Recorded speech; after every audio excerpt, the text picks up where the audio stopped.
Assalamualaikum warahmatullahi wabarakatuh. Perkenalkan, nama saya Priska Hamidah dari kelas 3A. Saya di sini akan menjelaskan apa-apa saja yang saya paham setelah 1 semester saya belajar kurikulum dan pembelajaran.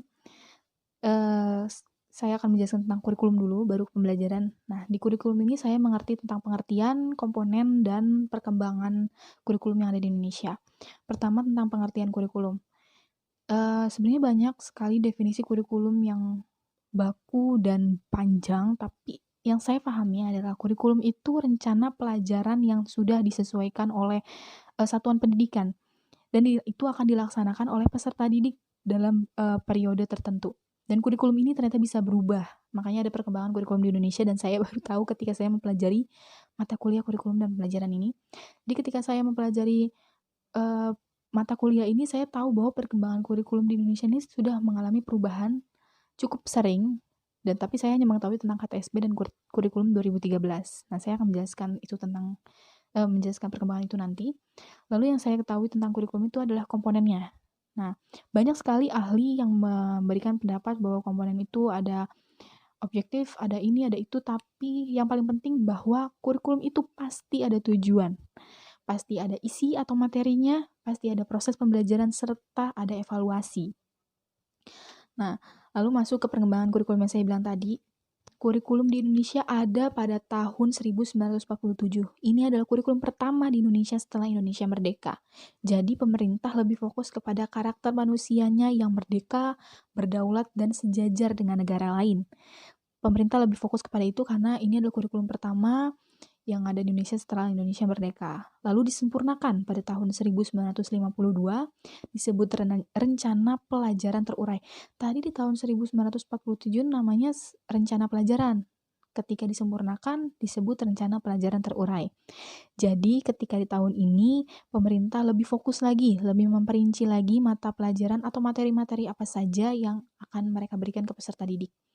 Lalu di tahun 1964 disebut Rencana Pendidikan. Nah, ini pembelajarannya dipusatkan pada program Pancawardhana, di mana ada pengembangan moral, ada keterampilan, ada emosional, ada kecerdasan, ada artistik, dan ada jasmaninya juga. Lalu di tahun 1968, ini sama seperti 1947, saya kira soalnya di tahun ini itu lebih kepada karakter manusianya, jadi manusianya itu dibentuk untuk menjadi manusia yang Pancasila sejati, yang kuat, sehat jasmani, dan mempertinggi kecerdasan, keterampilan jasmaninya, dan tidak lupa keyakinan agamanya. Itu di tahun 1968. Lalu di tahun 1975, kurikulum ini menekankan pendidikan yang lebih efektif dan efisien. Lalu di tahun 1984, kurikulum ini mengusung pendekatan proses keahliannya. Lalu di tahun 1994, nah kurikulum ini itu memperbaiki dan memadukan kurikulum-kurikulum sebelumnya, terutama kurikulum 1975 dan 1984. Tapi banyak masyarakat yang tidak pro akan kurikulum ini karena dianggap semakin berat materi dan semakin berat saja kurikulum yang dibuat oleh pemerintah karena kita tidak hanya mempelajari muatan nasional tetapi juga mempelajari muatan lokal. Muatan nasional kita bisa bilang bahasa Indonesia lah, itu umum nasional ya. Nah, muatan lokalnya itu kita dipaksa untuk mempelajari bahasa daerah, kesenian, serta hal-hal yang berbau daerah masing-masing. Kenapa banyak yang tidak suka? Saya tahu alasannya karena mungkin banyak orang yang pendatang ya. Misal dia dari Jawa Tengah terus pindah ke Jawa Barat, dipaksa untuk mau tidak mau belajar bahasa Sunda. Itu saya alami dan saya tidak tahu menahu, makanya nilai bahasa Sunda pasti lebih minim dibanding teman-teman. Nah, ini yang terjadi tahun 1994, makanya banyak masyarakat yang tidak setuju akan kurikulum ini. Lalu di tahun 2004 ada KBK, kurikulum berbasis kompetensi. Menurut saya di tahun ini teknologi sudah semakin maju, makanya pada kurikulum ini sumber belajar itu tidak hanya dari guru, tetapi kita bisa cari dari internet juga. Itu. Kita bisa sebut Wikipedia atau Google. Nah, kita bisa mencari dari sana karena di tahun 1900-an mencari materi itu sangat susah dan kita hanya mendapat materi dari guru karena yang memiliki buku pembelajaran itu biasanya hanya guru. Kita bisa cuman tidak banyak dalam sekelas yang punya buku itu jarang. Nah, di tahun 2004 terdapatlah kurikulum berbasis kompetensi ini, di mana kita bisa mendapatkan sumber belajar tidak hanya dari guru, asal masih ada hubungannya dengan edukasi. Lalu tahun 2006 ada KTSP, kurikulum tingkat satuan pendidikan yang saya bilang tadi. Saya hanya tahu tentang KTSP. Nah, ternyata KTSP dengan KBK itu sama, tapi yang berbeda adalah kewenangan.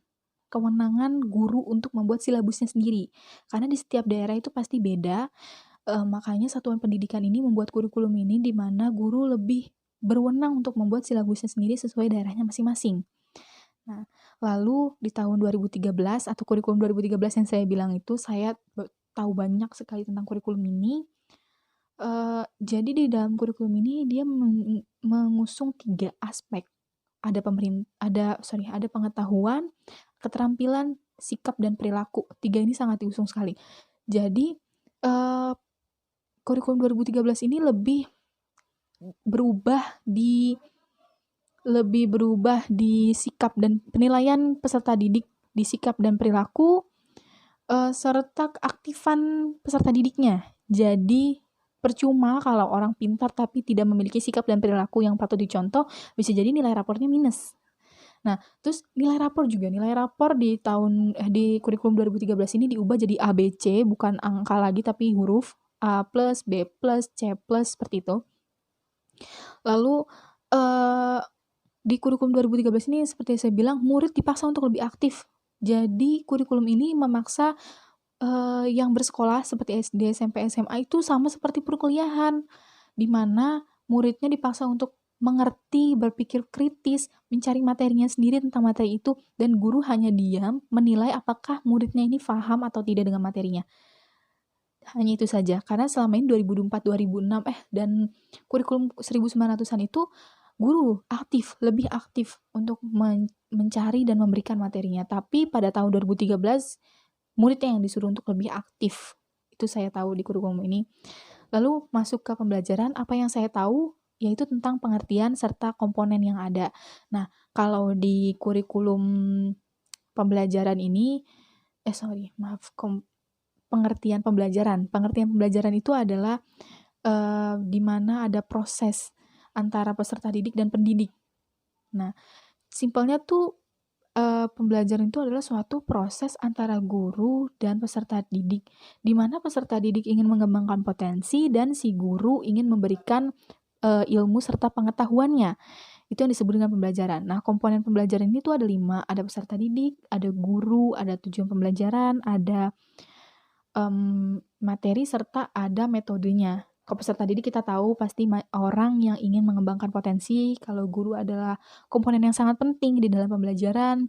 Tujuan pembelajaran itu saya bisa bilang seperti silabus lah ya. Apa-apa saja yang ingin kita berikan kepada peserta didik kita itu tujuan pembelajaran. Lalu materi itu ya materi pembelajaran yang akan kita berikan gitu kan, sesuai dengan mata pelajarannya. Dan yang terakhir metode. Nah, metode ini ada banyak. Yang lebih terkenalnya itu metode berdiskusi, metode ceramah, ya, atau metode presentasi, bisa dikatakan seperti itu. Itulah yang saya paham tentang kurikulum serta pembelajaran selama mata kuliah ini. Selama 1 semester ini di mata kuliah kurikulum dan pembelajaran, saya mengetahui tentang adanya komponen-komponen di dalam kurikulum dan pembelajaran, adanya perubahan di setiap kurikulum, mengikuti dengan keadaan situasi seperti tadi tahun 2004, teknologi semakin maju, mau tidak mau harus diubah lagi kurikulumnya. Jadi kita bisa mengambil sumber belajar tidak hanya dari guru saja. Sekian dari saya, kurang lebihnya mohon maaf. Wassalamualaikum warahmatullahi wabarakatuh.